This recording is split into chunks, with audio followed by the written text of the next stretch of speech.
चलिए जी स्टार्ट करते हैं ना। तो कल हम लोग ये स्टार्ट किए थे कि वेक्टर स्पेस का डेफिनेशन क्या है, सब स्पेस का डेफिनेशन क्या है, और सब स्पेस कैसे चेक करना है। फिर यूनियन ऑफ सब स्पेस मे नॉट बी ए सब स्पेस, एंड इंटरसेक्शन ऑफ सब स्पेस विल ऑलवेज बी ए सब स्पेस। फिर सम देखा था, सम ऑफ टू सब स्पेस इज अ सब स्पेस। ठीक है। हाँ जी नवल, कल कुछ क्वेश्चन पूछ रहे थे तुम, है तो तो अभी आगे स्टार्ट करते हैं। स्पैन ऑफ अ सेट यहाँ से स्टार्ट करता हूँ, है ना। पहले तो ईच वर्ड का आपको डेफिनेशन क्लियर हो, फिर उस पर बेस जो भी रिजल्ट्स हैं वो आपको क्लियर होने चाहिए। ठीक है। तो यहाँ पे स्पैन का डेफिनेशन क्या है ना। What is definition of span of a set, है ना। स्पैन, सो स्पैन मतलब रीच, है ना, ऐसा कुछ। तो span of a Set of set, linearly independent vectors. हाँ तो इसका रीच कितना है उस सेट का। तो रीच का मतलब है ना, स्पैन का मतलब ये कितना रीच है इसका। तो वो क्या होगा कि इस सेट के एलिमेंट्स के जितने टोटल लीनियर कॉम्बिनेशंस पॉसिबल है उन सब का एक कलेक्शन, है ना। तो collection of all linear combinations, तो वो हो जाएगा स्पैन।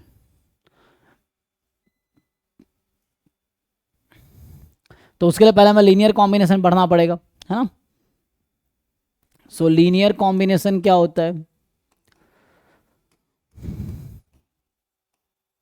सो लीनियर कॉम्बिनेशन सिंपल है। लीनियर कॉम्बिनेशन मतलब जस्ट आप ऐड करोगे विथ मल्टीप्लाइंग कांस्टेंट।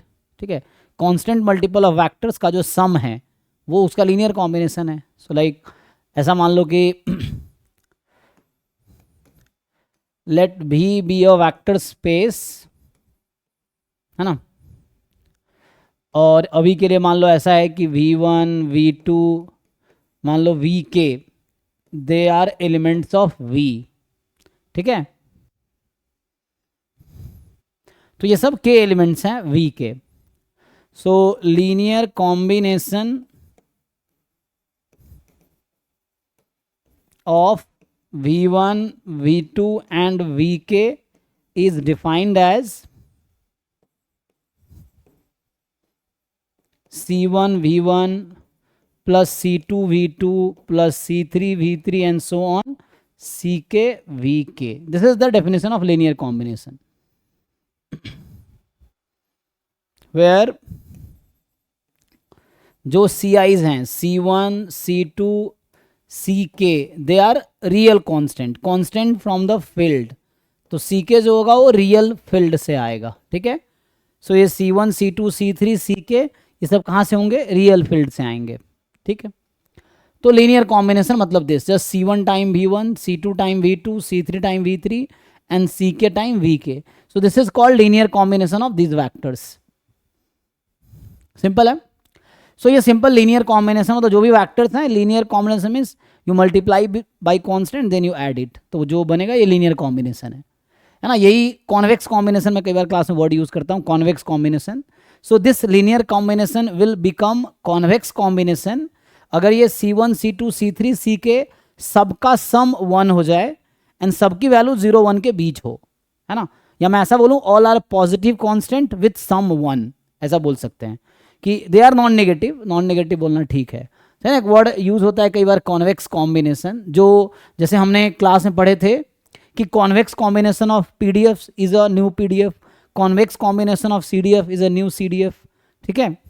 जैसे मैं आपको एक प्रोबेबिलिटी का रिजल्ट बताऊं, जैसे कॉन्वेक्स कॉम्बिनेशन लिख देता हूं फिर मैं। सो कॉन्वेक्स कॉम्बिनेशन क्या है, कॉन्वेक्स कॉम्बिनेशन। तो यहां पे क्या होता है कि ये जो c1 v1 c2 v2 ck vk is convex combination. तो इसको हम बोलेंगे कॉन्वेक्स कॉम्बिनेशन है। इसको इधर बुला लो। ठीक है। लेट, ठीक है, और इसको फिर बुला लो। तो यहां से क्या होगा कि c1 v1 c2 v2 ck vk is called convex combination of v1 v2 vk if and only if एक तो ईच सी आई जो होंगे वो नॉन नेगेटिव होगा, एंड सम ऑफ ऑल सी आई जो होगा आई फ्रॉम 1 to k ये 1 होना चाहिए, ठीक है ना। तो ऐसा है एक्चुअली, ईच सी आई नॉन नेगेटिव है और सम उसका 1 है, तो इसको बोलेंगे कॉन्वेक्स कॉम्बिनेशन है, ठीक है। इस तरह से जैसे कॉन्वेक्स फंक्शन का अगर डेफिनेशन पढ़ोगे तो उसमें कॉन्वेक्स कॉम्बिनेशन आता है डेफिनेशन में, ठीक है। कॉन्वेक्स फंक्शन जो कि जेनसन्स इनइक्वालिटी में लगती है, तो ये जैम सिलेबस में तो नहीं है ऐसे कॉन्वेक्स फंक्शन और ये जेनसन्स, लेकिन ठीक है। जैसे मैं अभी ये जो कॉन्वेक्स कॉम्बिनेशन है, हम प्रोबेबिलिटी में एक थ्योरम पढ़ते हैं वहाँ पे कि मान लो एक पीडीएफ एक्स है, let's say C1 fx1 plus C2 fx2, वहाँ 2 के लिए लिखा होगा, मैं जनरलाइज कर दे रहा हूँ, fx2 and so on Cn fxn, मान लो n वैक्टर का है, तो ये भी एक पीडीएफ होगा, fx1 fx2 fxn are the PDF, so this is a new PDF. लेकिन यहाँ पे क्या होना चाहिए, सो यहाँ भी बोल रहा हूँ कि है ना, let fx1 fx2 dot dot dot fxn are pdfs of random variables x1 x2 xn, ये था। और यहाँ पे मैं लिख दूँ अगर कि ऐसा है एंड fx ऐसा है, वेयर जो ये सी आई है this is non negative and सबका सम जो है सी आई इसका ये 1 है, ठीक है, ये 1 हो गया, C1 C2 C3 सबका सम 1 है, तो मतलब ये कॉन्वेक्स कॉम्बिनेशन है। देन क्या होगा, देन ये जो fx मैंने लिखा है this is a PDF, PDF तो है किसका, PDF of random variable x is equal to C1 x1 C2 x2 and Cn xn, ये हो जाएगा, this is a PDF of the random variable this, तो इसका पीडीएफ बन जाएगा ये।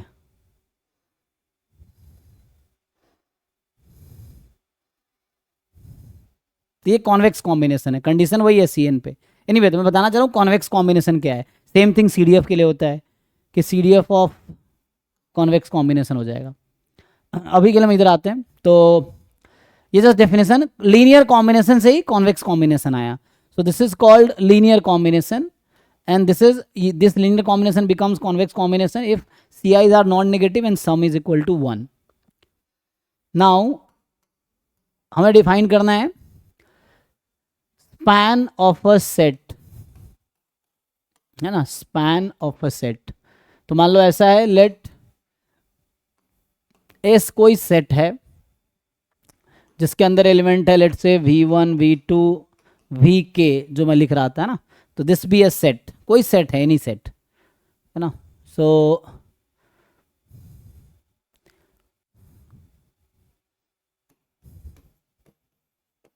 तो स्पैन ऑफ एस का क्या मतलब है, तो स्पैन ऑफ एस का मतलब होगा, है ना, अभी बेटर है मैं वेक्टर स्पेस के रिस्पेक्ट में डिफाइन करता हूं, तो उसके लिए क्या करना होगा, वेक्टर स्पेस के रिस्पेक्ट में डिफाइन कर देता हूं ना। सो यहाँ पे जैसे मान लीजिए let V be a vector space, है ना, एंड जो वी आईज है मान लो वेक्टर स्पेस के एलिमेंट्स हैं, एंड ये जो मैंने V1 V2 ये सब लिखे हैं, V1 V2 Vk it is element of V,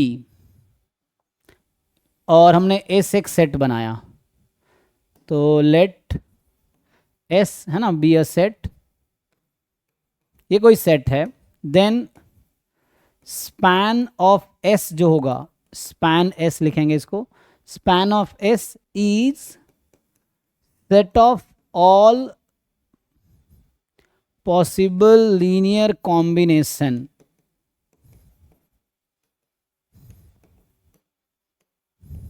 of elements of S.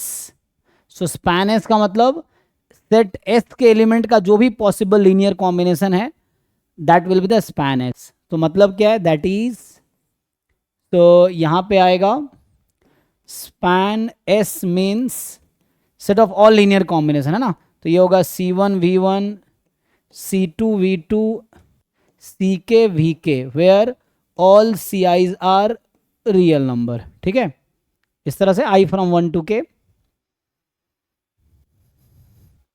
तो स्पैन एस का मतलब है set of all linear combinations, तो linear combination of elements of s, और एस ये वाला सेट है, तो this is a span. Example देखते हैं एक दो, है ना। सो स्पैन का एग्जाम्पल देखते हैं। कुछ डाउट है किसी को? स्पैन का डेफिनेशन, ये स्पैन का डेफिनेशन है। Span mean set of all linear combinations.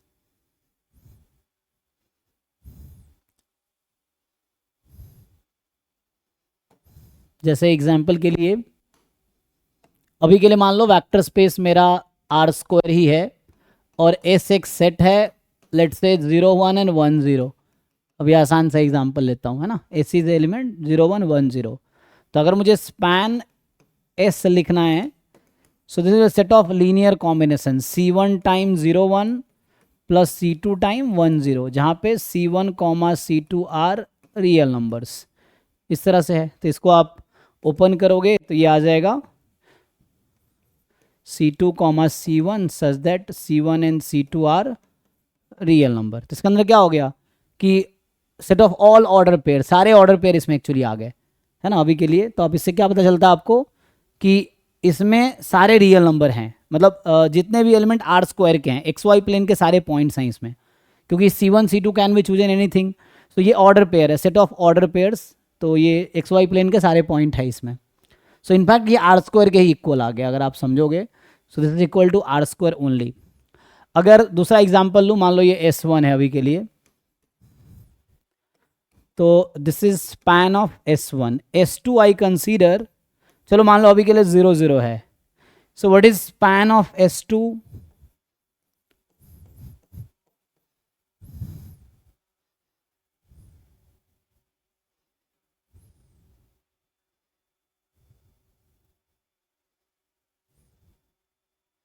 बोलो भाई, set of all linear combination of elements of S2। तो ये तो सिंपल आ जाएगा। क्या करोगे आप, सम कांस्टेंट, अभी C एक ही एलिमेंट है तो एक ही है, C1 ले लो। 0 0 तो ये कुछ नया तो देगा नहीं, तो C1 तुम कोई भी रियल नंबर लो, इससे क्या ही फर्क पड़ेगा। तो ये तो 0 0 ही हो जाना है ना। तो इसका लीनियर कॉम्बिनेशन 0 0 के इक्वल है, मतलब 0 स्पेस ही है हालांकि। और कोई एलिमेंट ले सकते हैं आप। तो अभी मैंने S1 S2 दो सेट लिए, अब कुछ और सेट ले लो, जैसे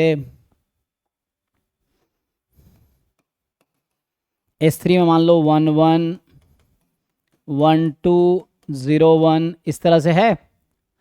and span of S3, span of S3 निकालो तो क्या होगा, again set of linear combinations C1 time 1 1 C2 time 1 2 C3 time 0 1 where C1 C2 C3 they are real numbers. Okay, so इसको सिंप्लीफाई कर लो। सिंप्लीफाई करोगे क्या होगा, फर्स्ट एलिमेंट्स आएंगे C1 plus C2, second element आएगा C1 प्लस 2 C2 एंड नहीं 7 plus C3, ऐसा आएगा ना। And where C1 C2 C3 are C1 C2 C3 are real numbers. यही है, देखो C1 C2 C3 are real numbers.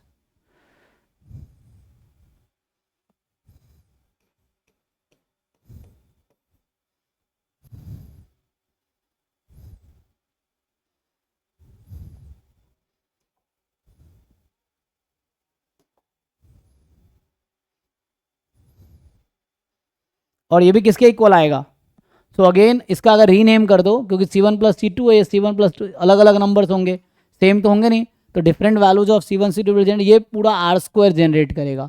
मतलब कहने का मतलब कि for different value of C1 C2 it can produce any point in the XY plane. और मान लो S4 अगर अभी के लिए लेता सिंगलटन सेट 1 1, तो इसका क्या आएगा, तो स्पैन ऑफ S4, तो सेट ऑफ सी लेता हूँ just 1 1 where C can be any real number, और ये इक्वल आएगा C कॉमा C। क्या ये पूरा रियल नंबर को जनरेट करेगा, है ना, ये ऐसा नहीं होगा, this will not generate, it will not generate all point in the R square जो प्लेन है, एक्स वाई प्लेन को जनरेट नहीं करेगा, बिकॉज ये दोनों इक्वल है, तो ये वही पॉइंट जनरेट कर पाएगा जहाँ x is equal to Y है, तो x is equal to Y की लाइन को जनरेट करेगा, that you can see easily, है ना। डिफरेंट होता तो ये आर स्क्वायर कोई भी पॉइंट जनरेट कर पाता, लेकिन ये आर स्क्वायर नहीं है ना, this is not equal to R square, मैं बोल रहा हूँ।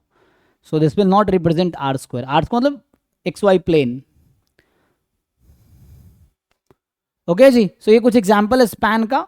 बाकी स्पैन मतलब set of all linear combination, this is the definition. अब थ्योरम ये आता है,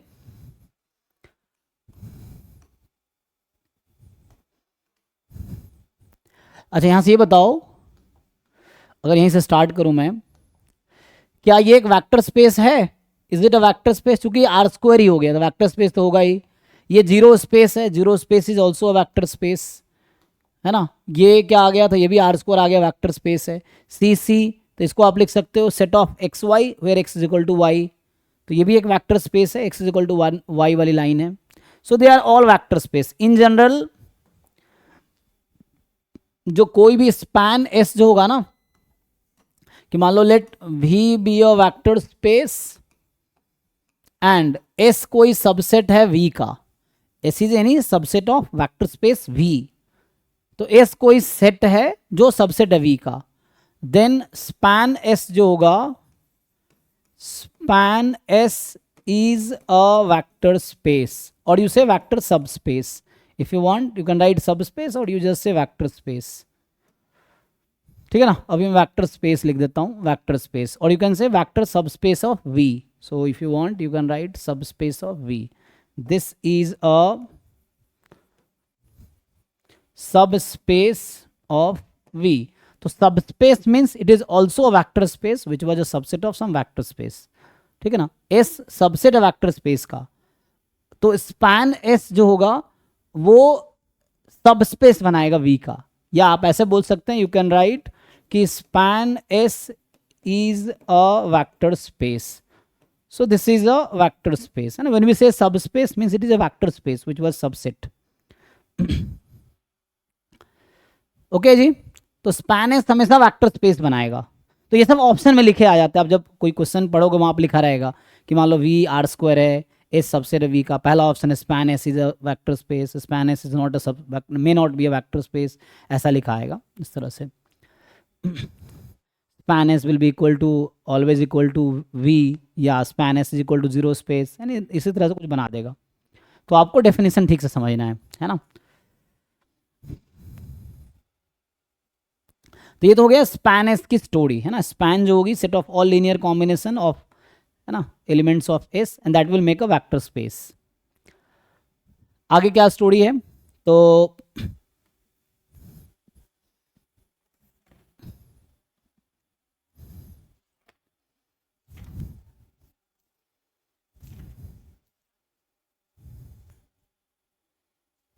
डिपेंडेंस इंडिपेंडेंस है ना आगे, डिपेंडेंस इंडिपेंडेंस।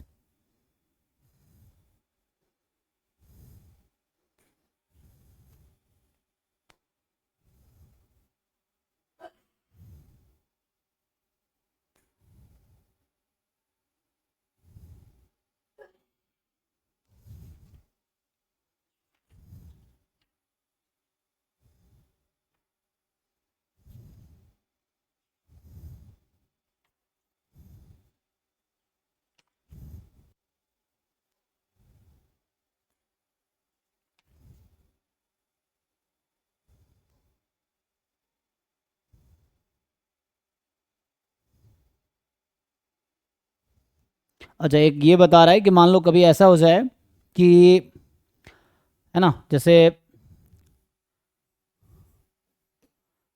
रिमार्क में कि एस अगर एम्प्टी सेट है, so what will you consider, ये कन्वेंशन है, this is A convention, so what will the span S, set of all linear combination of elements of this. So this is a convention that this will be a zero space, है ना, this will be a zero subspace.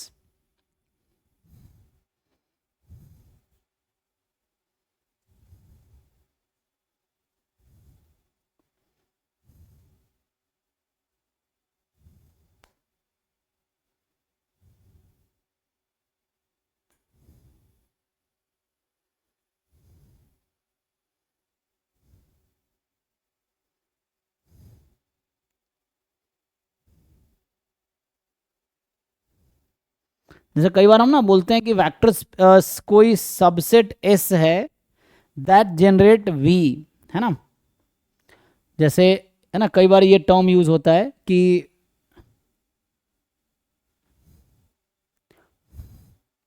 है ना, एक definition use होता है कि when we say subspace generate a vector space, जैसे मान लो मैं ऐसा लिखूं कि, हालांकि ये थ्योरम ही है, या डेफिनेशन लिख देता हूं मैं डेफिनेशन के तौर पे।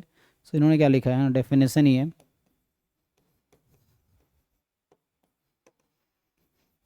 अ subset S of V generate V, है ना, एस जो कि सबसेट है वी का, हम बोल रहे हैं कि S is a subset of V that generate V, है ना, एक सबसेट है S of V generate V, या ऐसा बोलो स्पैन वी, वही है V S spans V, if and only if कि जो स्पैन ऑफ एस हो जाएगा वो वी के इक्वल हो जाए, तो हम बोलेंगे कोई सबसेट है वो जनरेट करती है वेक्टर स्पेस को। इसका मतलब क्या है कि उस सेट का स्पैन वेक्टर स्पेस के इक्वल हो जाए। एग्जांपल के लिए अभी आपको याद होगा यहाँ पे, जैसे ये आर स्क्वायर था, तो यहाँ से हम बोल सकते हैं ये जो सेट है ना, दिस जेनरेट आर स्क्वायर, ये आर स्क्वायर का ही सबसेट है, ठीक है, दिस जनरेट आर स्क्वायर, ठीक है, this does not generate R square, ये जो S4 है, S4 does not generate R square,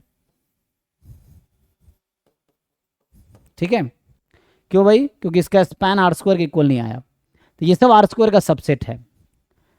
यहाँ पे ये S1 था, S1 का स्पैन आर स्क्वायर के लिए आ गया, तो ये बोलते हैं this generate R square, this generate R square, ऐसा हो जाएगा। ये S2 था, ये तो आर स्क्वायर के इक्वल नहीं आया, this is not R square, तो इसका मतलब S2 does not generate R square, है ना,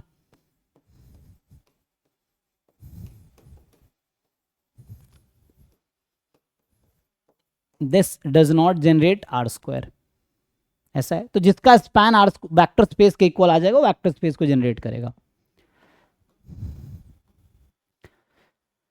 ओके, दूसरी चीज एक और थ्योरम यहां पे ये है कि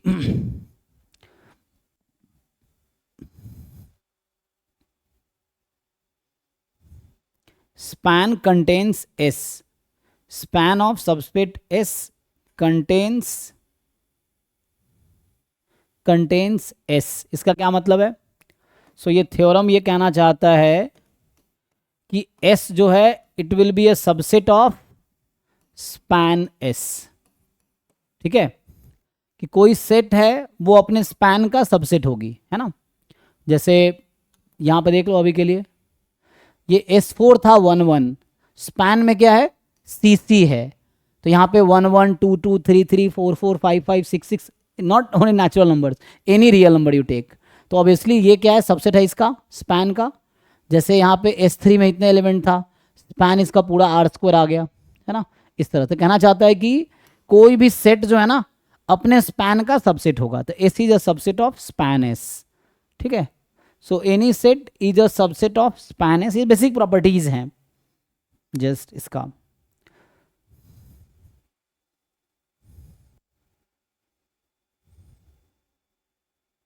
अच्छा, एक और इसी में थ्योरम, इसी का एक्सटेंशन है कि let V be a vector space, या ऐसा बोलूं let W be a subspace of vector space V, है ना, सब स्पेस ऑफ V, तो W कोई सब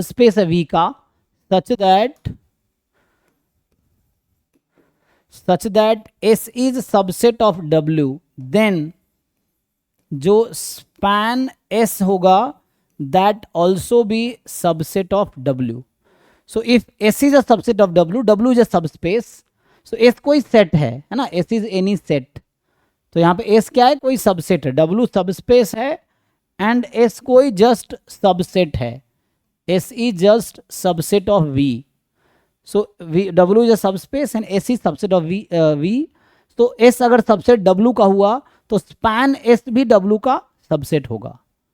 ठीक है. तो ये सब बेसिक रिजल्ट्स है, मैं ये बोल रहा हूँ दीज आर रिजल्ट्स. इसका प्रूफ बुक में मिलेगा आपको, जो प्रूफ मैं क्लास में कराता नहीं हूँ.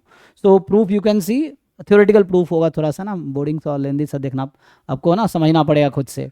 सो प्रूफ इसलिए हम क्लास में यहाँ डिस्कस हैं. एग्जाम्पल कराएं, इस थ्योरम का एग्जांपल. ये लो एग्जाम्पल. जैसे मान लो अभी के लिए सबसे आसान सा लेते हैं कि जैसे v हमारा आर स्क्वायर है और w मेरा है x comma Y such that x is equal to Y. ये सब स्पेस है v का. चलो आसानी के एक आसान एग्जांपल लेने के लिए मैं कोई बताओ सेट जो सबसेट हो w का. x is equal to Y है ना, चलो अभी के लिए 1 1 ही ले लो. ये है सबसेट. स्पैन एस क्या होगा? So what is a span S?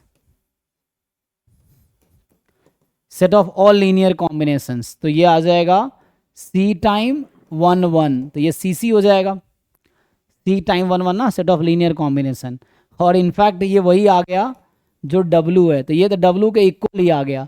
तो w के इक्वल आ गया तो ना स्पैन एस, या तो ऐसा होगा. दूसरा एग्जांपल देता हूँ. मान लो अगर s तुम लेते हो सेट कंटेनिंग 0 0, ठीक, तो ये सबसेट है w का. यस. तो यहाँ मैं कंसिडर कर रहा हूँ s कोई लेंगे सबसेट होगा w का. तो मुझे दिखाना है कि स्पैन s भी सबसेट होगा w का. तो यहाँ स्पैन s तो w के इक्वल ही आ गया, हर सेट अपने आप का सबसेट है. Every set is subset of itself. ठीक है.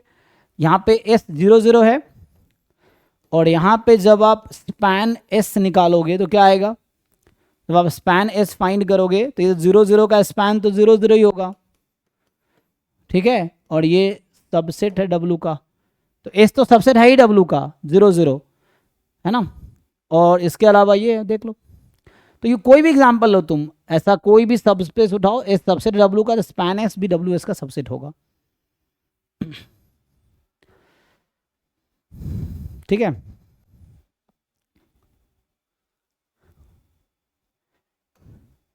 तो ये तो स्टोरी हो गई स्पैन की. मैं थोड़ा आगे बढ़ता हूँ. तो अभी हम आते हैं लीनियर डिपेंडेंस एंड इंडिपेंडेंस पे. लीनियर डिपेंडेंस एंड इंडिपेंडेंस, है ना. लीनियर डिपेंडेंस या लीनियर इंडिपेंडेंस ऐसा लिख सकते हैं.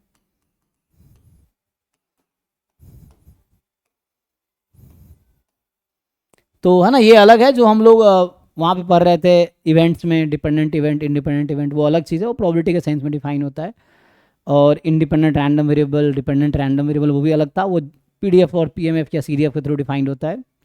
अभी यहाँ पे हम बात करें लीनियरली डिपेंडेंट इंडिपेंडेंट वैक्टर्स, है ना, इसकी बात कर रहे हैं कि जो वैक्टर्स हैं या सेट है वो लीनियरली डिपेंडेंट इंडिपेंडेंट कब होंगे.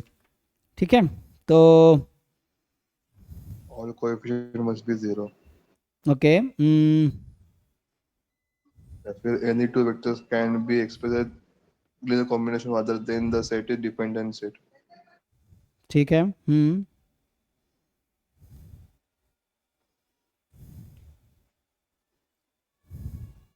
ना स्पैन पे अगर कुछ और थ्योरम्स दिखाऊं तो एक दो और रिजल्ट्स हैं दैट कैन बी रिटन.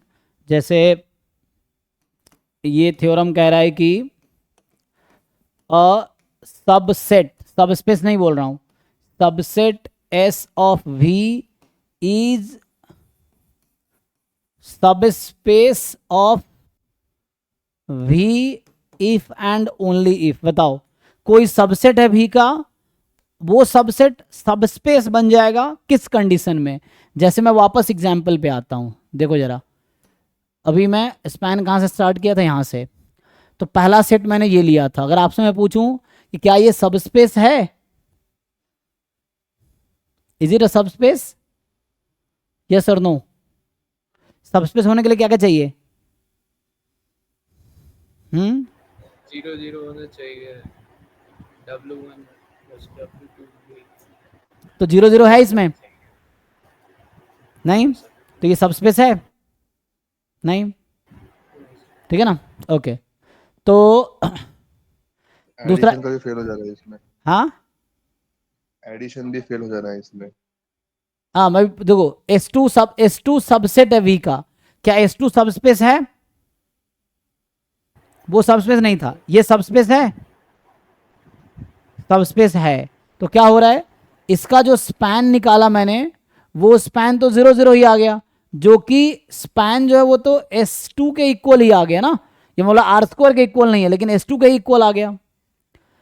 तो देखो ध्यान से देखो, यहां हो क्या रहा है कि जो भी सबसेट सबस्पेस होगा तो उसका स्पैन उसी के इक्वल आ जाएगा। जैसे और एग्जांपल लो,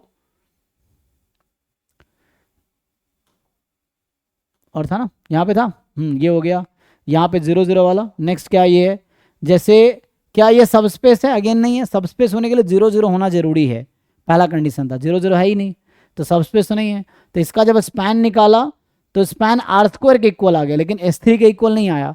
तो ये बताता है, सिंपल ये कहना चाह रहा है यहाँ पे कि एक सबसेट S है V का, वो सबस्पेस बन जाएगा अगर स्पैन S का निकालोगे और वो S के ही इक्वल आ जाए। Span of S is equal to S itself, तभी जाके वो सबस्पेस होगा। तो एक सबसेट है S V का, जैसे 0 0 का हो रहा था, 0 0 का जब स्पैन निकाला वो 0 0 ही आ गया, तो जिसका स्पैन लिया वही सेट आ गया। या R² ले लो, R² का है ना, तो वैसा कोई एलिमेंट लो जिसका स्पैन लोगे तो वही आ जाएगा। जैसे मैं एक और एग्जाम्पल लिखता हूँ, चलो अभी के लिए, तो एक तो मैंने V अभी R² लिया हुआ था, तो S1 जैसे मेरा था 0 0 का सेट, S2 मेरा अगर मैं बोल दूं कि मान लो 0 0, अच्छा 1 0 ऐसा लेंगे तो नहीं बनेगा ना, इसमें तो प्रॉब्लम होगी, क्योंकि उसके लिए है ना किसी दो एलिमेंट का सम इसी में होना चाहिए, वो तो होगा ही नहीं, राइट, वो तो आ जाएगा, नहीं होगा। और एक केस है कि एक तो ये 0 0 वाला केस था, और क्या ले सकते हो, कोई है ना वैसा एलिमेंट ले लो R² का, सारे एलिमेंट लेने पड़ेंगे है ना। जैसे यहाँ पर तो मुझे ट्रिवियली दो ही केस पॉसिबल है, जैसे S2 में ऐसा ले लूँ कि set of XY such that XY real number है, ये तो R² ही हो गया ना, वेक्टर स्पेस ही हो गया। तो यहाँ पे स्पैन निकालोगे तो यहाँ पे स्पैन S1 के इक्वल आएगा, यहाँ पे स्पैन S2 के इक्वल आएगा, ठीक है, और कोई होगा नहीं, क्योंकि ये तो मैंने वही ले लिया, R² ही ले लिया, तो R² का स्पैन लेंगे तो R² ही आएगा, ठीक है, ये चीज़ है।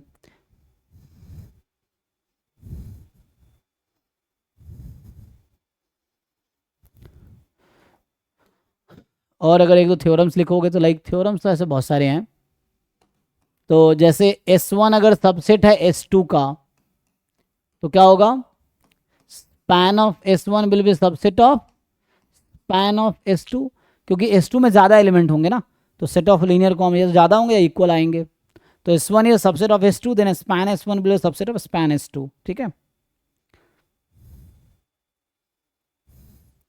दूसरा रिजल्ट है, चलो अभी फर्स्ट, दूसरा, what can you say about span of S1 union S2, क्या होगा, span of S1 union S2 है ना, यहाँ S1 कोई सबसेट है V का and S2 is also a subset of V, तो span of S1 union S2,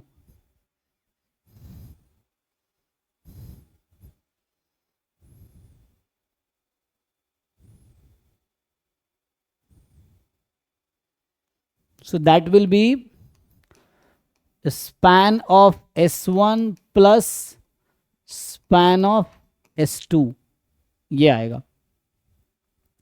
मतलब स्पैन S1 एक सबस्पेस है, स्पैन S2 सबस्पेस का सम करेंगे, तो दो वेक्टर स्पेस का सम कल डिफाइन किया था कि एक एलिमेंट यहाँ से लो, एक element, set of all possible sum, तो वो नया सबस्पेस आएगा। सर इसमें इंटरसेक्शन नहीं होता है होगा होगा, इंटरसेक्शन भी होगा।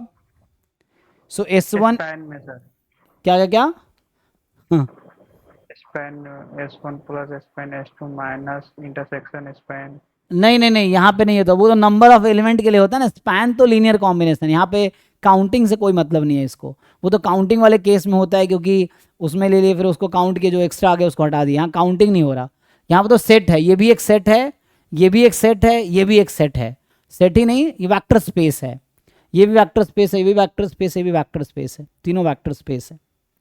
तो ईच सेट में इन्फिनाइटली मेनी एलिमेंट है, और डिफरेंस ऑफ टू सब स्पेस मे नॉट बी ए सब स्पेस, तो है ना, डिफरेंस लगाओगे तो सब स्पेस जरूरी थोड़ी है, डिफरेंस को हमने डिफाइन भी नहीं किया हालांकि, है ना, हमने सब स्पेस के यूनियन, इंटरसेक्शन और सम को डिफाइन किया कल, डिफरेंस को डिफाइन ही नहीं किया, उसका डेफिनेशन नहीं है, रेशियो को डिफिनेशन नहीं है, प्रोडक्ट का डेफिनेशन ही नहीं है, है ना। यहाँ पे एक और रिजल्ट इंटरसेक्शन के लिए, इंटरसेक्शन के लिए रिजल्ट ये है कि दे आर सेइंग कि स्पैन ऑफ, जो ये सब थ्योरम्स हैं, S1 intersection S2, this will be a subset of, है ना, जरूरी नहीं इक्वल होगा, ये कह रहा है कि this will be span of S1 intersection span of S2, ये सबसेट होगा।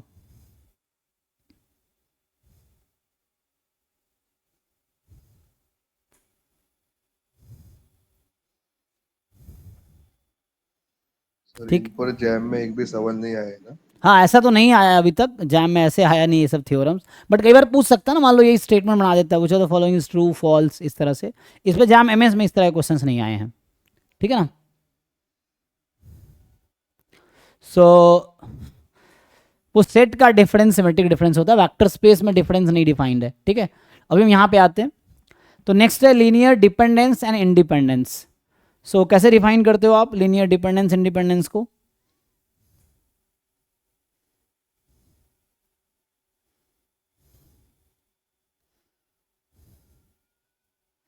तो जैसे मान लो अभी के लिए कि फिर से वही कि V be a vector space and S कोई सबसेट है V का। अब S है मेरे पास, लेट से जैसे पहले लिख रहा था मैं, V1 V2 Vk, मान लो k एलिमेंट्स हैं S में, मान लिया ऐसा। अब इसको हम बोलेंगे कि set S is linearly dependent, या मैं बोलूँ वैक्टर्स ऑफ S या elements of S are linearly dependent या इंडिपेंडेंट, तो कैसे डेफिनेशन लिखेंगे?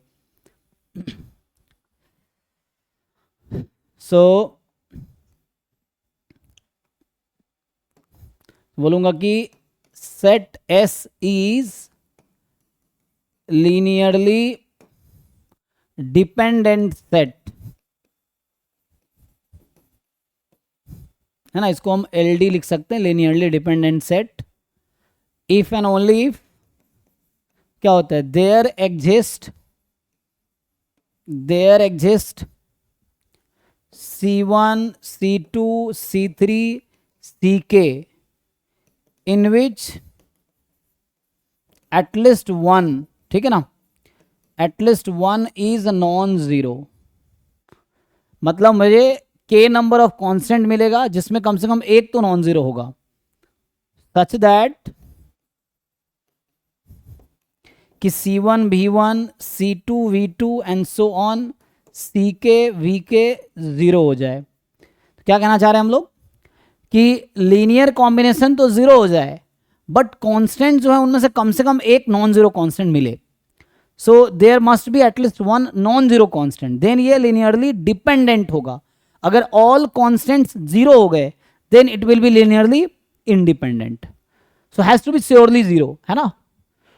तो ये तो डेफिनेशन हो गया लीनियरली डिपेंडेंस के लिए। इंडिपेंडेंस में क्या होगा? जैसे पहला मैं इसको फर्स्ट पॉइंट दे देता हूं कि set this is linearly dependent. अब दूसरा, इसी में अगर दूसरा पॉइंट मैं ऐड करूं कि लाइक ये जो सेट S है V1 V2 Vk, this is linearly independent, LI, है ना, ऐसा लिख सकते हैं, लीनियरली इंडिपेंडेंट सेट, या मैं ऐसा बोलूं कि elements of S are linearly independent, या V1 V2 V3 Vk are linearly independent, है ना। तो इसको लिखेंगे LI if and only if All zero. C1 V1 C2 V2 Cn Vn, Ck Vk लिखा ना, so Ck Vk is 0 implies C1 is equal to C2 is equal to C3 is equal to Ck is equal to 0. तो मतलब all Ci has to be 0. अगर एक भी non zero की possibility बनेगी तो वो डिपेंडेंट हो जाएगी, है ना. सो अगर एक भी कांस्टेंट नॉन जीरो हुआ तो वो क्या हो सकता है, नॉन जीरो की पॉसिबिलिटी अगर हुई सो वो डिपेंडेंट हो जाएगी. And all has to be zero, then वो इंडिपेंडेंट है, ठीक है ना. सो अगर सारे इंडिपेंडेंट होंगे तो इसका मतलब है कि वो सारे कांस्टेंट को जीरो होगा तभी वो इंडिपेंडेंट होगा. एक बार डेफिनेशन पढ़ लो. तो ज़्यादातर क्वेश्चन हम डेफिनेशन से ही सॉल्व करते हैं. डिपेंडेंट इंडिपेंडेंस के क्वेश्चन डेफिनेशन से ही होगा. तो अभी मैं आपको कुछ क्वेश्चंस हम लोग चेक करते हैं. अभी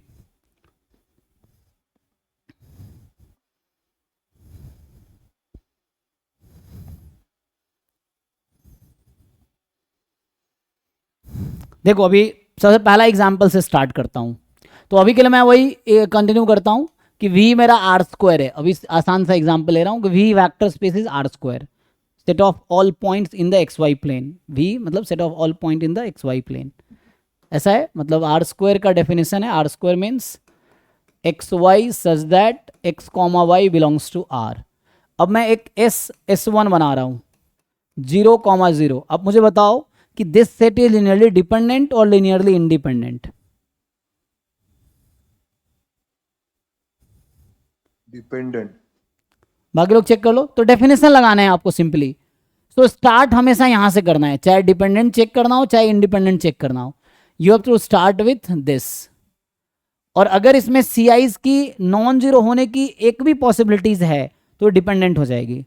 अगर CIs has no choice of being non zero, it has to be zero, then it is independent. ठीक है. तो आप सोचो इसमें एक ही एलिमेंट है, तो इसको मैं अभी तत्काल ऐसा लिख सकता हूं, दिस इज जस्ट V1. तो मुझे क्या चेक करना पड़ेगा, तो हम C1 V1 को 0 पुट करेंगे. अब सोचो C1 0 0 को 0 पुट कर रहे हैं, तो मुझे बताइए क्या C1 नॉन जीरो हो सकता है कि नहीं. Is there any possibility of C1 being non zero. Answer is yes, है ना, क्योंकि ये तो 0 0 है. तो तुम C1 कुछ भी ले लो, होना एट प्रोडक्ट 0 ही है. तो this does not force that C1 has to be 0. So you can choose C1 as any real number. तो यहां से क्या आ जाएगा कि ये 0 इज इक्वल टू 0. तो यहां 0 लिखने का मतलब वेक्टर 0 है. तो यहां C can be any real number, है ना.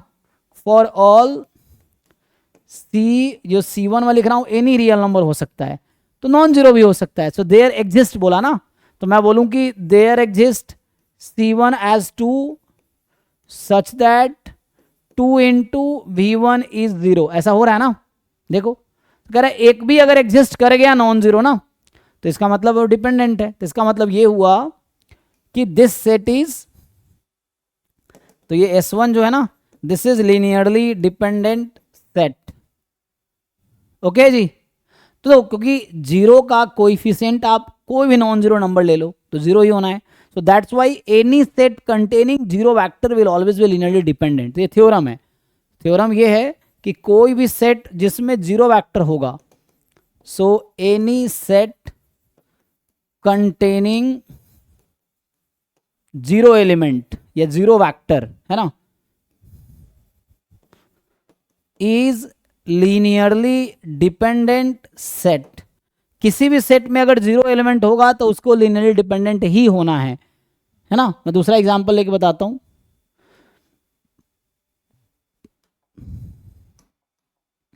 अभी के लिए मान लो कोई दूसरा एग्जांपल मैं S2 लेता. मान लो 0 0 और यहां ले लिया 1 2.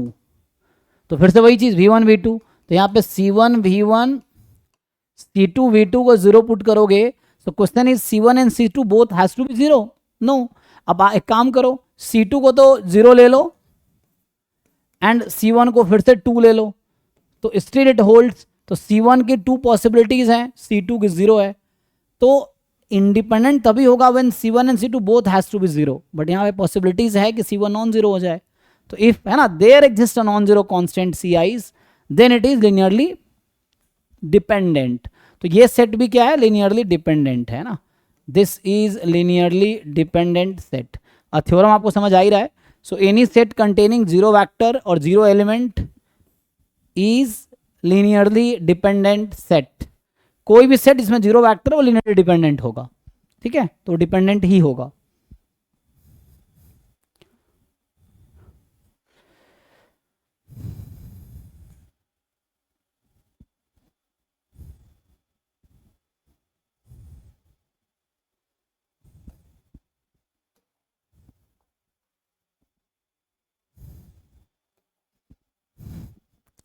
चलिए तो क्वेश्चन मैं लिखता हूँ। अभी v मैं वही लिख रहा हूँ, मान लो क्वेश्चन अभी के लिए v इज आर स्क्वायर, तो आपको बताना है कि which of the following is are linearly independent set. जैसे पहला ऑप्शन है 1 2 2 4, दूसरा ऑप्शन है 1 2 2 1, तीसरा ऑप्शन है 1 1 1 0, चौथा ऑप्शन है 1 1 1 2 2 1। बताइए, so which of them are linearly independent set, है ना, कितने भी हो सकते हैं। मान लो ई के लिए अभी मैं सिंगलटन 1 1 लिख दूं, ये है।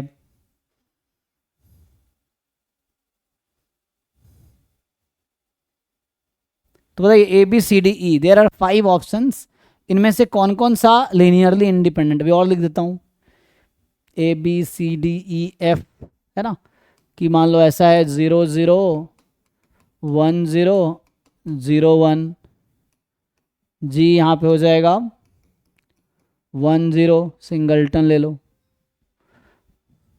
एच 1 0 1 1 या 1 0 0 1, ये ले लो। आई एक और ऑप्शन ले लो, 1 0 0 1 एंड 1 1। बताओ, तो 9 ऑप्शंस लिख दिए मैंने।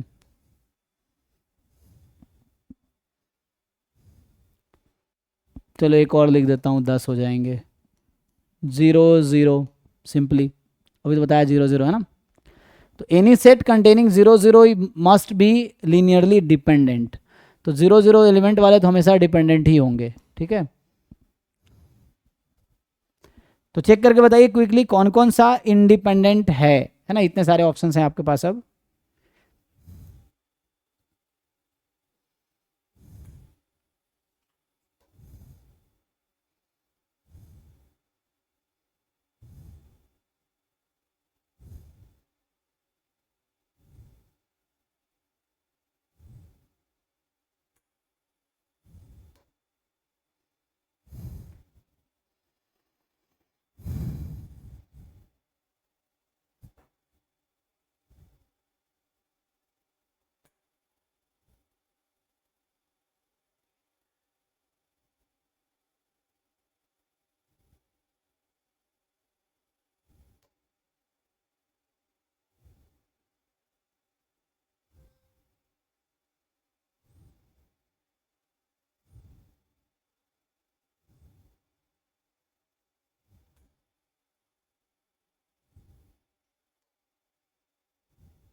ओके, तो ईजी है ना। तो सिंपली पहली बात तो इंडिपेंडेंट चेक करना आपको, है ना। तो देखो यहाँ पे दो ही केस है, डिपेंडेंट होंगे या इंडिपेंडेंट होंगे। तो 0 0 है तो इंडिपेंडेंट तो नहीं हो सकता, ये इंडिपेंडेंट नहीं हो सकता। और PCEGH आ रहा है। सो 1 2 2 4, देखो जब किसी ऐसा हो जाए कि कोई एलिमेंट एक दूसरे का मल्टीपल हो जाए, तो अगर मल्टीपल हो जाएगा तो वो डिपेंडेंट ही होगा। जैसे पहला में 1 2 2 4 है तो it has to be dependent. देखिए किसका फ़ोन है, ठीक है। सो ये तो डिपेंडेंट ही होना है, 1 2 और 2 4 मल्टीपल है ना। अगर कोई भी दो एलिमेंट एक दूसरे का मल्टीपल हो गया किसी भी सेट में तो वो डिपेंडेंट ही होगा, ठीक है। सो यहाँ पे आ जाएगा, यहाँ 1 2 2 1 मल्टीपल नहीं है, अब ये इंडिपेंडेंट होगा। 1 1 1 0 इंडिपेंडेंट होगा, 1 1 1 2 2 1। यहाँ पे लेकिन प्लस फिर माइनस हो जाएगा तो 0 हो जाएगा। किसमें? इसमें 3 times V2 plus V3 is equal to V1 आ रहा है, तो डिपेंडेंट। हाँ, अगर किसी भी एक एलिमेंट को बाकी एलिमेंट के लीनियर कॉम्बिनेशन में लिख सकते हो तो वो डिपेंडेंट हो जाएगा। तो ये जो 2 1 है, देखो इनके है ना ऐसा कुछ लिख सकते हो, उस तरह से लीनियर कॉम्बिनेशन में इजीली लिख पाओगे। 3 हो जाएगा 1 2 2 1 और उसमें -3 से मल्टीप्लाई करके ऐड कर देंगे। अच्छा हाँ वही तो, ये इंडिपेंडेंट नहीं हो सकता, ये इंडिपेंडेंट। तीनों 0 आया है। हाँ ऑप्शन डी में C1 C2 C3 0 आया है। तीनों 0 आ गया, ऐसे कैसे 0 आ जाएगा भाई? तुम्हारे पास बनेंगे 3 अननोन है, 2 इक्वेशन है, तो 2 ही इक्वेशन है, 3 वेरिएबल है, तो यूनिक सोल्यूशन तो मिल ही नहीं सकता ना, इनफाइनाइट सोल्यूशन ही आएगा। इक्वेशन क्या क्या बना, 2 इक्वेशन बने होंगे, तो मैं बता दूँ क्या बना होगा। C1 plus C2 plus 2C3 बराबर 0, C1 प्लस, एक मिनट, C1 C2 C3 ना, हाँ यहाँ आएगा C1 plus 2C2 plus C3 बराबर 0। तुम्हारे पास 2 इक्वेशन है, 3 वेरिएबल है, तो यूनिक सॉल्यूशन कैसे आ सकता है सोचो। तो तुम ऐसा करो, एक काम करो, C1 को 1 रख दो और C2 C3 निकालो।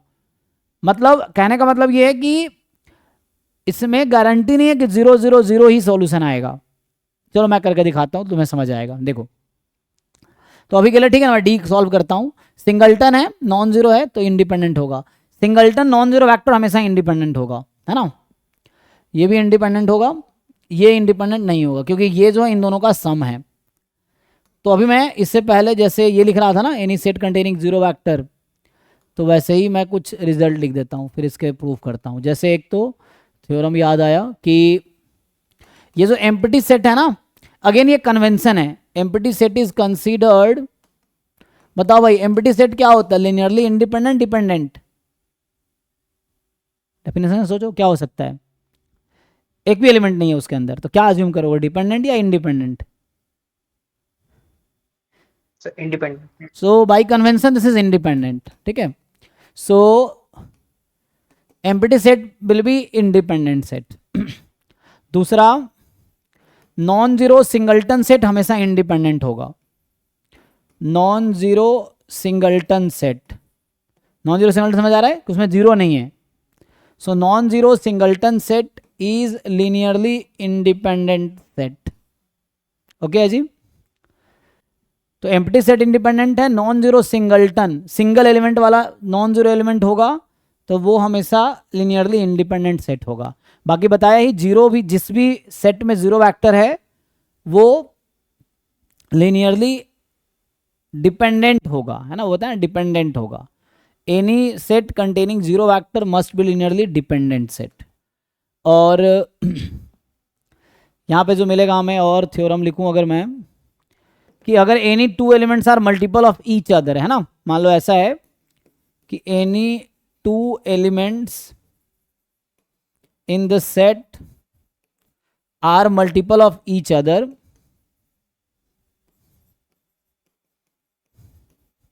चाहे कितने भी एलिमेंट हो, सिर्फ दो एलिमेंट एक दूसरे का मल्टीपल हो गया ना, तो ये सब वन वे थ्योरम है, ठीक है ना। Multiple of each other than set is linearly dependent set, वो डिपेंडेंट हो जाएगा, ठीक है। यानी इसी को सर बोलते हैं, सुपर सेट बोलते हैं ना sir. Super set, subset, super set, हाँ सबसेट जैसे ए सबसेट है बी का तो बी सुपरसेट है ए का, ऐसा। ऐसा मल्टीपल लिखे है ना, इसका मतलब वही होता है क्या सुपरसेट? नहीं नहीं, मल्टीपल मतलब ये रेशियो, तो ये मेरा मतलब ऐसा है दैट इज, मान लो ऐसा हो गया कि V1 is C time V2, ये मतलब है मल्टीपल का। तब बोल रहा हूँ अगर कोई दो वेक्टर ऐसा मिल गया V1 V2 कि V1 is some constant time V2, जहाँ C नॉन जीरो वेक्टर है ना, जहाँ पे C कोई रियल नंबर है, C is some real number, तो इसका मतलब है कि वो सेट डिपेंडेंट होगा। तो इसका मतलब है कि जो set containing V1 V2 is dependent set. Super set कहाँ मल्टीपल में आ गया? अरे भाई सुपर सेट ये होता है, मान लो ये 1 है और ये 1 2 है, तो this set is subset of this and this set is super set of this. A subset है बी का तो बी सुपर सेट है ए का, तो मल्टीपल में इसका कहाँ रिलेशन है सुपर सेट का? रिवाइज करो, चीज़ों को रिवाइज करो, इसमें ना सब कॉन्सेप्ट तुम्हारे हिले हुए हैं क्योंकि तुम ढंग से पढ़ते नहीं हो ना। ओकेजनली पढ़ोगे नहीं और चीज़ों को रिवाइज करना होगा रेगुलरली, तब जाके होगा। ये सब बेसिक चीज़ें क्यों फंस रहा है तुम्हारा सुपर सेट और ये। तो अभी के लिए ठीक है, तो मैं वो क्वेश्चन सॉल्व करके दिखाता हूँ ना, तुम्हारा डी पार्ट था। देखो कन्विंस्ड हो कि नहीं, चेक करो। C1 तुमने सिस्टम ऑफ लीनियर इक्वेशन पढ़े हैं ना, तो system of linear equation solve करना आना चाहिए तुम्हें। यहाँ पे 1 1 1 2 2 1 ना, तुम क्या करोगे 1 1 1 2 2 1, तो C1 time 1 1, C2 time 1 2, C3 time 2 1 बराबर 0 रख दिया। अब मुझे सॉल्व करके C1 C2 C3 निकालना है, ठीक है भाई। तो मुझे अब C1 C2 C3 सॉल्व करके फाइंड करना है। फाइंड करो, तो पहले इसको पेयर में लाओगे तो ऐसा हो जाएगा C1 plus C2 plus 2 C3, C1 plus 2 C2 plus C3 बराबर 0। तो यहाँ से आ जाएगा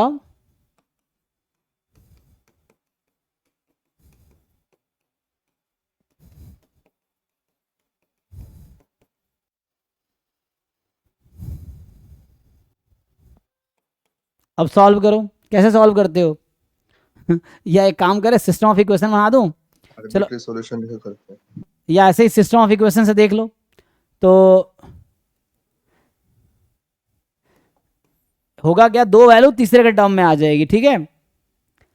चलो सबट्रैक्ट, एक दूसरे को ना सबट्रैक्ट कर देते हैं, वही रहेगा, सही रहेगा। हाँ ठीक है, तो देखो ये इसको ना यहाँ लिख लो, इसको इसके साथ लिख लो। अब इसको ना सबट्रैक्ट करो, किसी तरीके से सॉल्व करो, ऐसे सॉल्व करो या सिस्टम ऑफ लीनियर इक्वेशन बना के सॉल्व करो, तब भी हो जाएगा।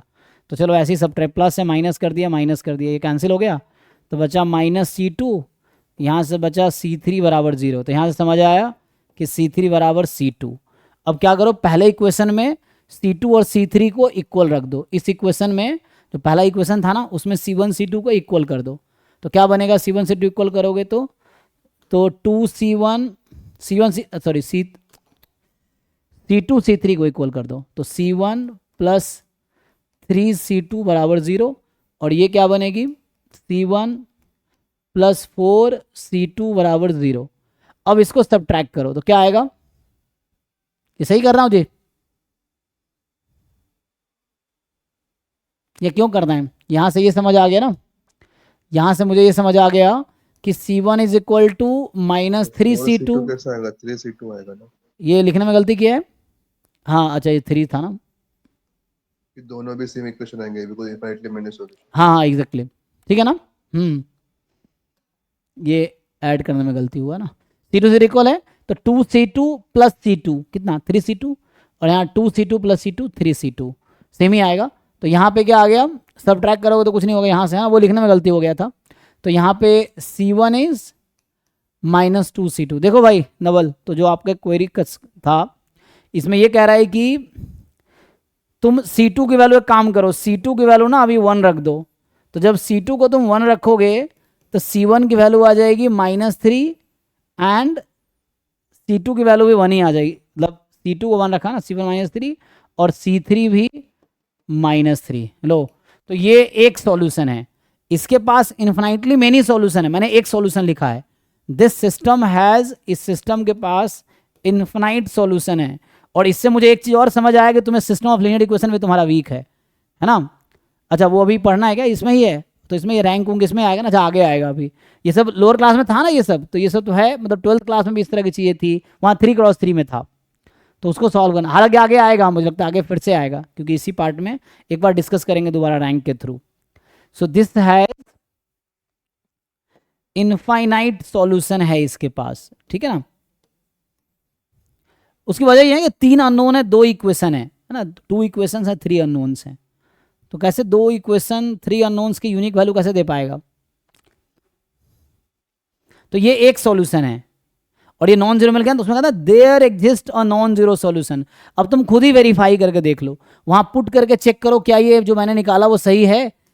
उसमें एक काम करो, C1 की वैल्यू -3, सो -3 टाइम 1 1 प्लस C2 की वैल्यू क्या निकाला मैंने 1 1 टाइम 1 2 और 1 टाइम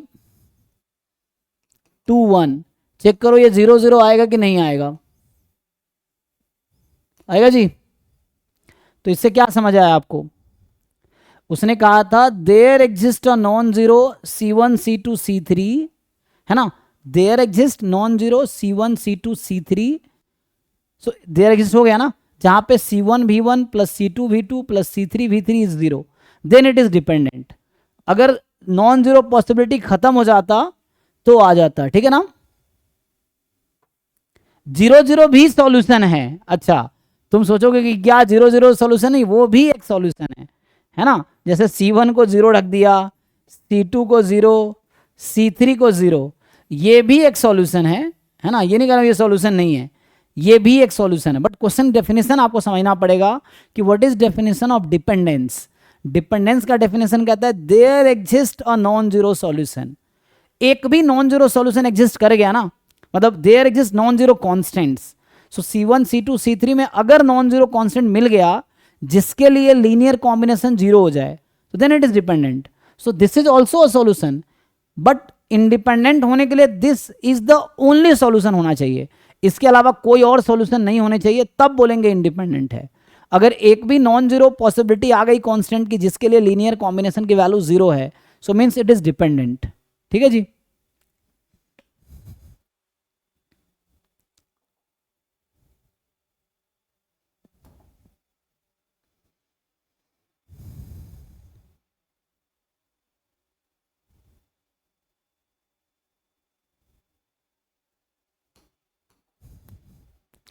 बताओ तो इसमें और कोई कंफ्यूजन है किसी को, या अगर किसी भी एक एलिमेंट को बाकी एलिमेंट के लीनियर कॉम्बिनेशन में अगर लिख पाते हो तो वो एक्चुअली लीनियरली ना डिपेंडेंट हो जाएगा। ये तो इसी थ्योरम को मैं एक्सटेंड करूं जो यहाँ लिख रहा था, यहाँ पे अगर मैं इस थ्योरम के एक और लिख दूं वहाँ पे कि ऐसा थ्योरम होता है, इफ एनी वन एलिमेंट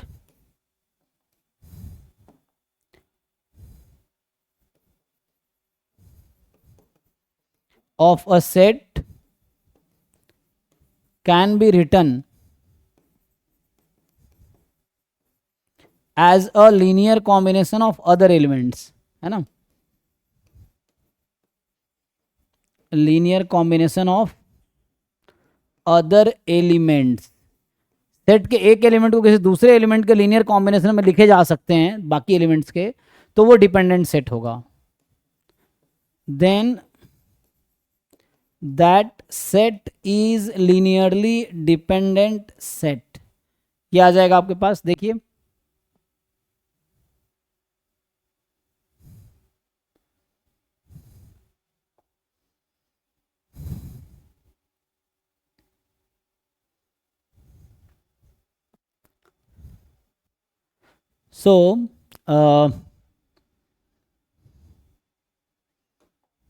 जैसे यहीं पे देख लो, ये जो है ना ये 1 1, इस केस में ये जो 1 1 है that can be written as a linear combination of 0 1 plus 1 0, ऐसा लिख सकते हो ना, 0 1 प्लस 1 0 ऐसा हो जाएगा।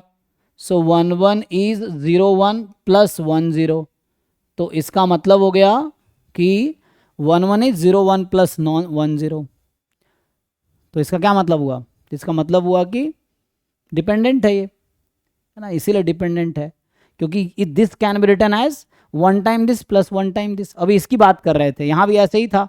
अभी तुम देखो जैसे वहाँ क्या लिखे हो तुम, हमने क्या आया था, 3 आया था ना, 3 टाइम करे कर दिए थे।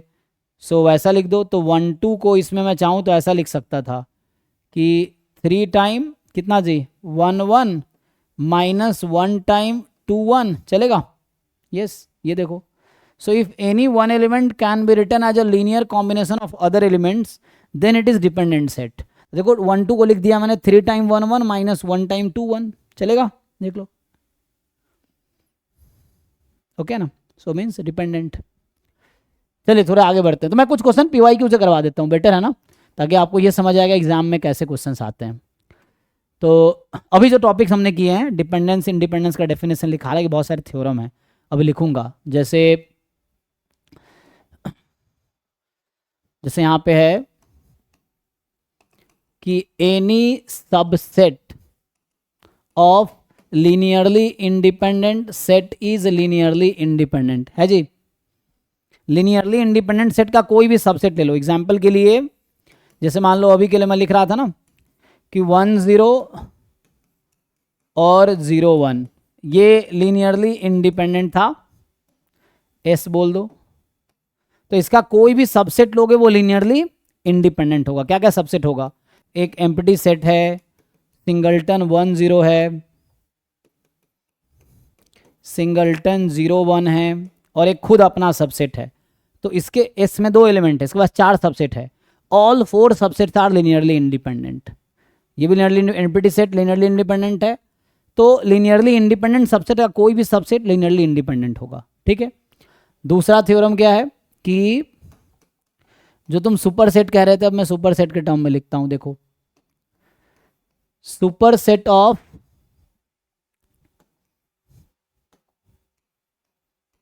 Any superset of linearly dependent set is linearly dependent।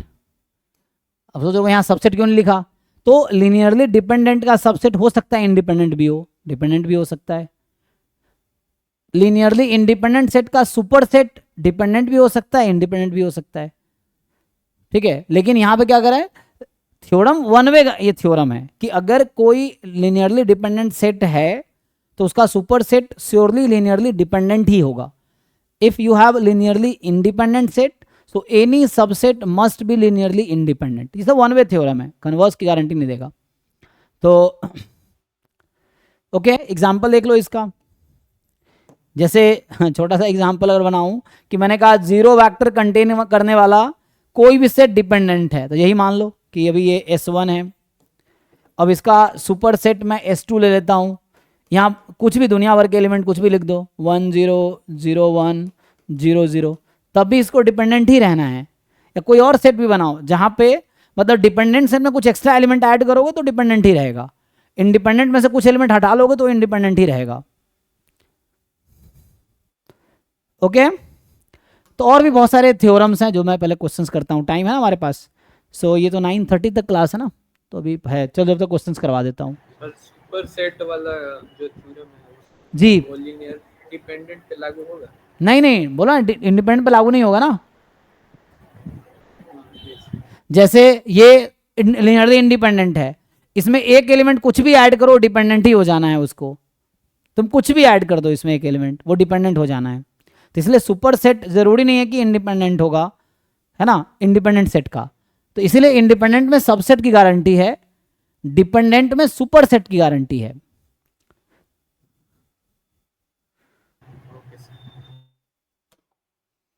तो डिपेंडेंट का सबसेट क्या होगा?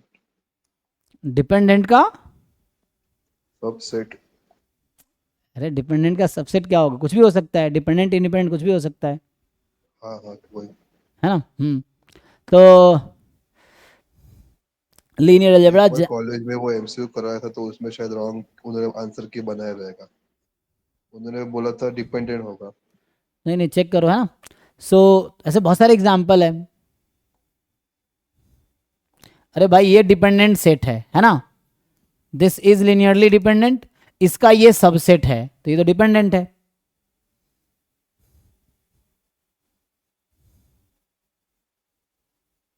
इंडिपेंडेंट भी हो सकता है, इंडिपेंडेंट करना है इन दोनों को ले लो तो इंडिपेंडेंट हो जाएगा, इसका एक सबसेट बनाओ और इन दोनों को ले लो तो ये इंडिपेंडेंट हो जाएगा। तो ये डिपेंडेंट सेट है तो इसका एक सबसेट वो है, दूसरा सबसेट ये ले लो तो ये सिर्फ इन दोनों एलिमेंट को ले लो, मतलब ये भी तो सबसेट है इसका। S2 डिपेंडेंट सेट है और ये जो S है ये इंडिपेंडेंट है, इसका सबसेट ही तो है। तो इसके पास एक सबसेट ये है, इसके पास एक सबसेट ये, एक इंडिपेंडेंट है एक डिपेंडेंट है। तो आंसर मेयर और मेनॉट भी होगा ना? जी, तो यहाँ से क्या आएगा, चलो भाई तो भी रैंक पे आएंगे। अभी थोड़े डिपेंडेंट इंडिपेंडेंट वाले क्वेश्चन है इसमें, जहाँ पे डिपेंड इंडिपेंडेंट चेक करना हो या हमने जो भी पढ़ा है वो चेक करना हो। वो असाइनमेंट था ड्राइव है, उस पे पूरा यही हाँ था। उसमें तो है, वो तो देख लेंगे, वो पिछले बैच में उसी को फॉलो किए थे, अभी हम दूसरा देखते हैं।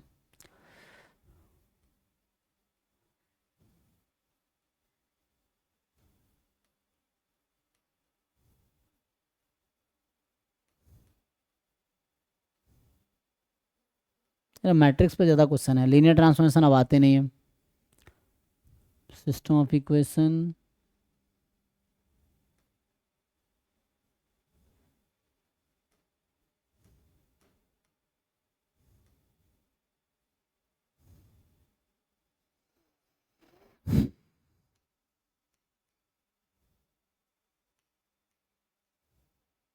डायमेंशन पे क्वेश्चन ज़्यादातर है, डायमेंशन पे डिस्कस करूंगा अभी।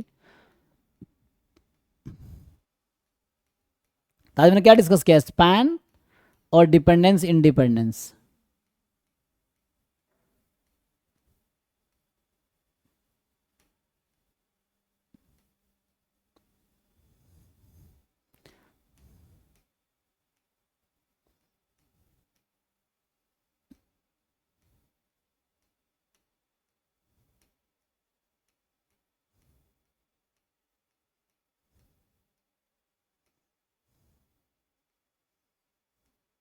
हाँ इसमें वैसा कोई क्वेश्चन नहीं दिख रहा है।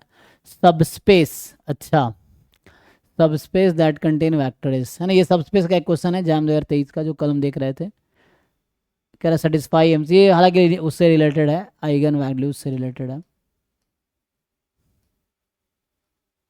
नहीं सर, वैसे भी हो जाएगा, वो एक दो मैट्रिक्स निकल लेंगे तो हो जाएगा M2 M3। हम्म, सब मैट्रिक्स के क्वेश्चंस हैं।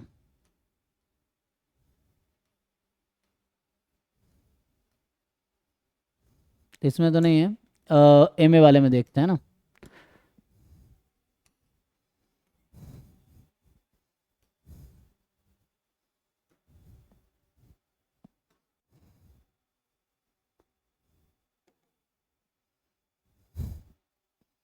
ये सब डिटर्मिनेंट और ये सब तो ठीक है।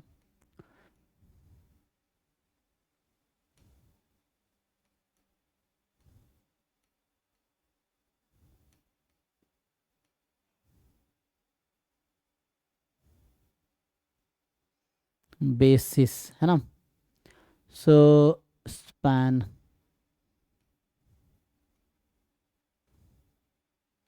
है ना, बेसिस डिफाइन, बेसिस पे क्वेश्चन आए हैं काफ़ी, बेसिस निकालने पे, बेसिस के डायमेंशन पे, बेसिस और डायमेंशन पे क्वेश्चन आया है, ठीक है ना।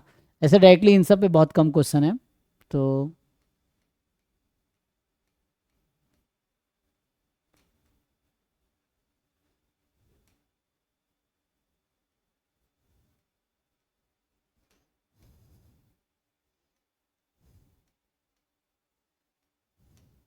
बाकी दूसरा है ना, एक असाइनमेंट है उसमें सिर्फ डिपेंडेंट इंडिपेंडेंस है, बहुत सारे क्वेश्चंस हैं, तो वैसे आप देख सकते हो। तो पिछले बैच में मैंने वही करवाया था, उसी से करवाया था। तो अभी है ना, डायमेंशन फॉलोइंग सब स्पेस डायमेंशन निकालने हैं।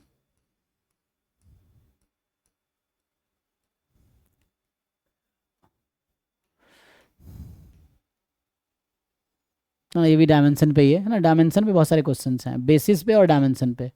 तो कल बेसिस डायमेंशन स्टार्ट होगा, अभी टाइम बचा तो अभी, कल हमने ये क्वेश्चन किया था सब स्पेस चेक करने वाला, और डायमेंशन ऑफ W यहाँ भी यही है।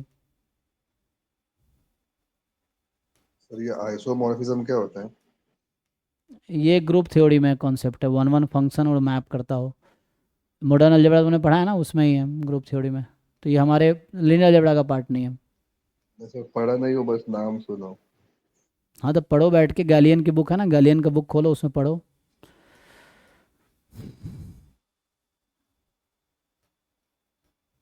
गूगल कर लो, चैट जीपीटी पे सर्च कर लो, आ तो जाएगा ही।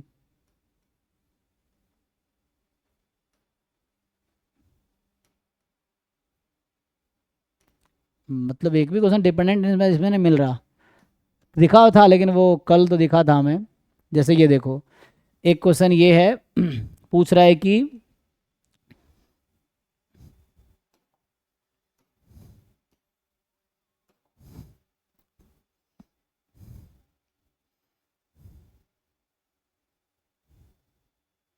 if v1 v2 v3 are linearly independent set of vectors in a vector space over R, then which of the following set is also linearly independent? R नहीं होगा, I think something होगा, R cube या something. अच्छा vector space over R, अच्छा R field है यहाँ पे, ठीक है। Vector space R Q type का होगा, ठीक है। सो v1 v2 v3 linearly independent set of vectors हैं। तो पूछ रहा है बताओ इनमें से कौन कौन सा लिनियरली इंडिपेंडेंट होगा।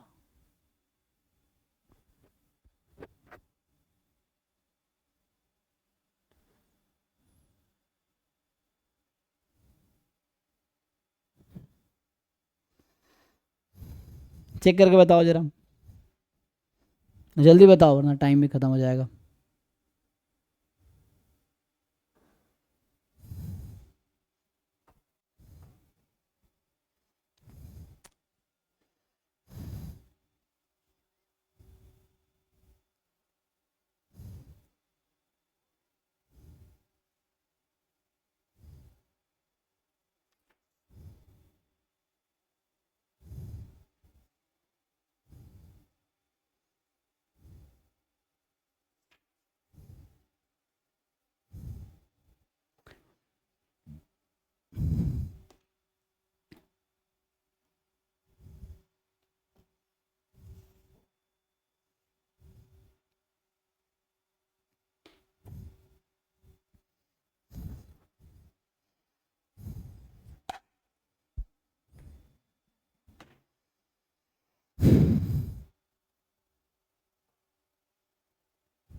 क्या करोगे, डेफिनेशन लगाओगे तो बहुत टाइम लग जाएगा, है ना। डी आ रहा है। कैसे, देखो क्वेश्चन सॉल्व करने कई सारे शॉर्टकट अप्रोच होते हैं, है ना। एक तरीका है कि अगर मैं आपसे पूछूं ये जो कोइफिशिएंट है ना उससे मैट्रिक्स बना लो। पहले ऑप्शन में क्या क्या है, कोइफिशिएंट 1, जैसे ऐसे लिख लो 1 1 -1, राइट, 2 1 3, यही है, एंड 5 4 0। इसका डिटर्मिनेंट क्या होगा चेक करो। फिर पहले ऑप्शन में 1 -1 0 0 1 -1 एंड -1 0 1, इसका डिटर्मिनेंट निकालो कितना आएगा। ये तो 4 एलिमेंट वाला है ना, आएगा। तो देखो ये तो कभी इंडिपेंडेंट हो नहीं सकते। जो 3 एलिमेंट का सेट है ना, और यहाँ कितने एलिमेंट हो गए 1 2 3 4, तो अगर वो लिनियरली इंडिपेंडेंट है ना, ऐसा यहाँ पे नहीं होगा। उसकी वजह ये वहाँ 3 सेट है ना, सो 2 है 3, क्योंकि 3 के हेल्प से 4 डायमेंशनल बनाया इसने। सो 3 वैक्टर्स के हेल्प से 4 डायमेंशनल बनाया, तो ये तो नहीं होगा इंडिपेंडेंट। फिर भी चेक, यहाँ डिटरमिनेंट नहीं निकाल सकते ना क्योंकि 4 है। तो यहाँ जो मैट्रिक्स बनाओगे उससे क्या होगा, सी ऑप्शन में जैसे 1 2 -1, फिर -1 1 1 1 -1 1, और आ जाएगा 1 1 1, तो ये तो 4 क्रॉस 3 का हो गया, तो डिटर्मिनेंट तो निकाल नहीं पाएंगे, तो यहाँ पे रैंक के थ्रू काम करेंगे। रैंक अभी मैंने पढ़ाया नहीं है, तो रैंक के थ्रू ना इजीली हम लोग डिसाइड कर पाएंगे कि इंडिपेंडेंट है कि नहीं डिपेंडेंट। तो इसका रैंक अगर इस मैट्रिक्स का 3 आ गया ना, तो रैंक कितना आएगा? 3 या 3 से कम ही आएगा। ओके,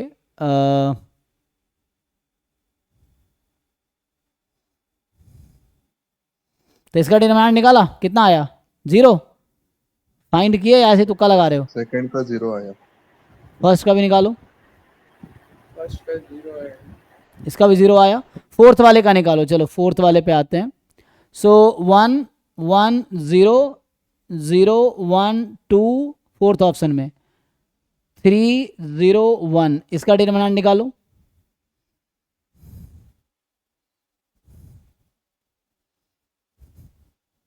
सिंगल करेक्ट ऑप्शन है, इज ऑल्सो लीनियरली इंडिपेंडेंट। देखो 3 वैक्टर है, 3 वैक्टर हेल्प से 4 डायमेंशनल बनाया। आएगा कितना आएगा?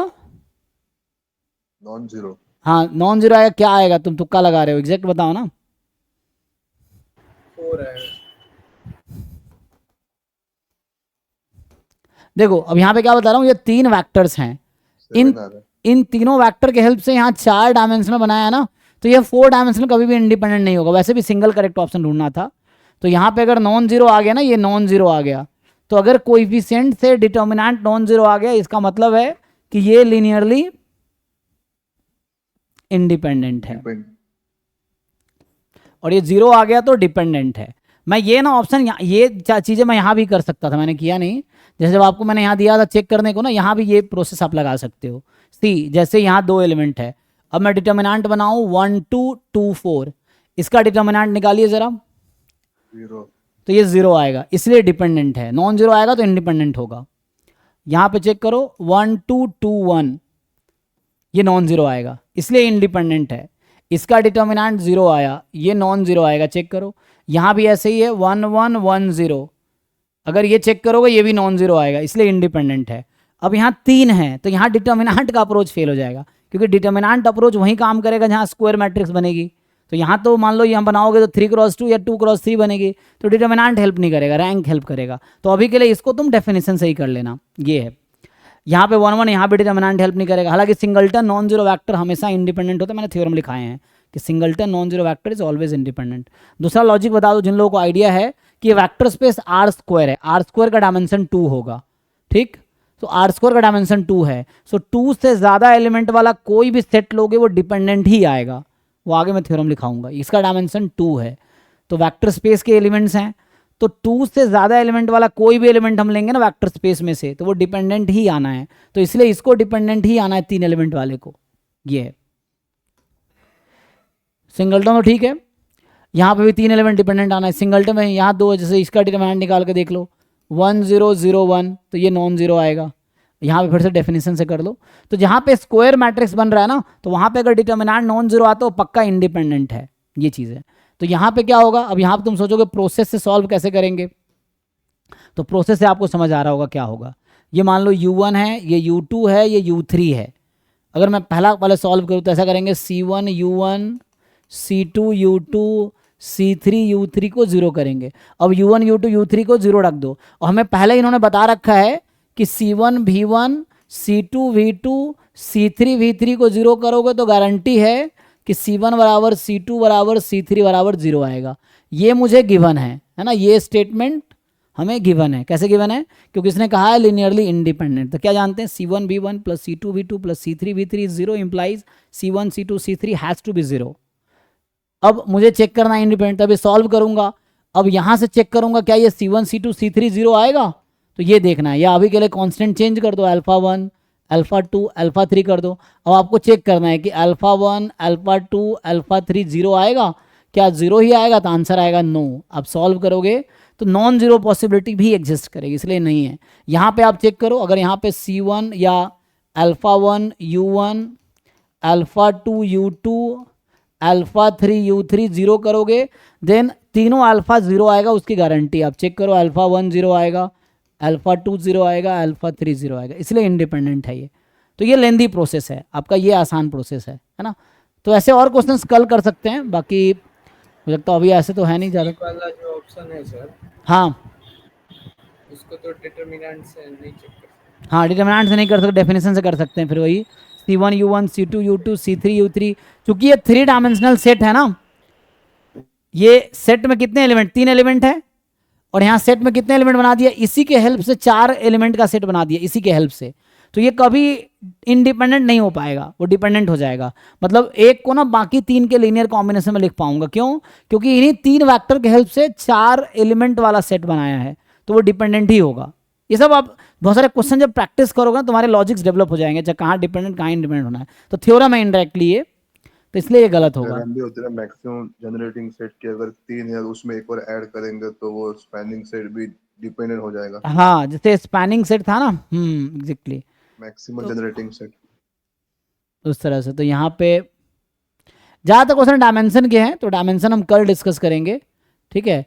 और इसमें जो एमए में वो वाले क्वेश्चंस करो जो तुम्हारे सिलेबस के हैं, बहुत सारे बाहर के भी हैं, तो उसको तुम इग्नोर करो। जो भी बाहर के सिलेबस लगे क्वेश्चन लगे उसको इग्नोर कर सकते हो। तो इसमें बहुत ज़्यादा क्वेश्चन आया नहीं है, ठीक है ना, इन सब पे। जैसे ये है कि बोल रहा है एम जो है स्टैंडर्ड बेसिस क्या होता है, कल डिस्कस करता हूँ, बेसिस कल हम डिस्कस करेंगे। आधे तो ग्रुप के ही दिख रहे क्वेश्चन। हाँ, तो उसको छोड़ देना है ग्रुप वाले। तो ग्रुप, लीनियर ट्रांसफॉर्मेशन, ये सब हटा देना है।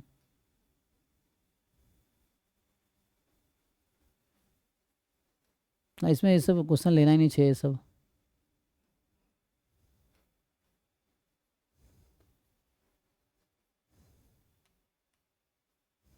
रैंक है ना, रैंक तो अभी डिस्कस करेंगे मैट्रिक्स थ्योरी में। ये सब स्पेस का क्वेश्चन है ना।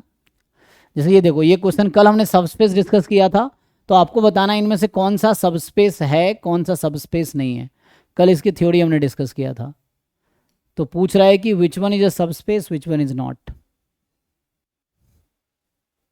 बोल रहा है V with a real vector space consisting of all polynomials in one variable with real coefficient having degree at most 6 together with the zero polynomial, so which of the following is true। कौन सा सब space है ये बताना है आपको। इन चारों option में कौन कौन सा सब स्पेस है। तो ज़्यादा टाइम तो है नहीं कि मैं वेट करूंगा, मैं सॉल्व कर देता हूँ, ठीक है। बाकी चेक कर लो, आप लोग इजीली बता पाओगे। तो वही 3 कंडीशन आपको चेक करना है ईच ऑप्शन में। You have to check that 3 conditions, ठीक है। पहला कंडीशन, क्या जीरो वेक्टर इसमें होगा, जीरो वेक्टर जीरो पॉलिनोमियल। यहाँ पे मतलब है कि एफ एक्स बराबर 0 for all X belongs to R. जो बोलते हैं ना zero vector must be there, तो जीरो वेक्टर उस वेक्टर स्पेस का, ये वेक्टर स्पेस पॉलिनोमियल का है, तो यहाँ जीरो वेक्टर जीरो पॉलिनोमियल होगा। तो क्या जीरो पॉलिनोमियल इसमें होगा। सो एफ एक्स अगर 0 है, मैं पूछ रहा हूँ ये फंक्शन क्या इसमें बिलोंग करेगा, यस और नो। तो एफ एक्स तो 0 है, तो एफ हाफ कितना होगा, वो भी 0 होगा। 0 is not a rational number कह रहा है। कह रहा है कि वैसे फंक्शंस लो जहां पे एफ हाफ रैशनल नंबर ना हो। तो एफ हाफ तो 0 आ रहा है मेरा, वो रैशनल है, इसका मतलब 0 इसमें नहीं जाएगा। तो ये तो वेक्टर सबस्पेस नहीं हो सकता। क्यों? क्योंकि 0 फंक्शन हाफ पे भी 0 आएगी, और 0 तो रैशनल नंबर है, तो इसके अकॉर्डिंग 0 वेक्टर इसमें नहीं बिलोंग करेगा, तो ये सबस्पेस नहीं हो सकता। एफ हाफ इज 1, यहाँ पे एफ एक्स 0 है, चाहे एक्स कोई भी रियल नंबर लो, तो एफ हाफ भी 0 होगा। तो 0 फंक्शन उसमें बिलोंगिंग करेगा, 0 बराबर 1, तो ये भी सबस्पेस नहीं हो सकता। एफ हाफ इज F1, अब देखो एफ हाफ भी 0 होगा, F1 भी 0 होगा 0 फंक्शन के लिए, तो 0 फंक्शन तो है इसमें। दूसरा कंडीशन था you choose any 2 element their sum must be there. तो मैं F1 चूज करूंगा इस सेट में से, सो F1 एट हाफ और F1 एट 1 इक्वल होगा। मैं F2 चूज करूंगा इस सेट में से, तो F2 हाफ और F2 1 इक्वल होगा। इन दोनों को ऐड कर लो, add these 2 equations. So F1 plus F2 half is equal to F1 plus F2 1। तो इसका मतलब है कि ये जो कंडीशन यहाँ लिखा हुआ है ये सम भी सेटिस्फाई कर रहा है। तो you choose any 2 function from the set their sum must belong to the same set, तो वो तो है, तो सम है। अब स्केलर मल्टीपल की बात करना है, तो अगर F इसमें है और R कोई भी रियल नंबर है, किस वेक्टर स्पेस पे बात कर रहा है, रियल कोएफिशिएंट है ना, ठीक है, रियल पे ही होगा।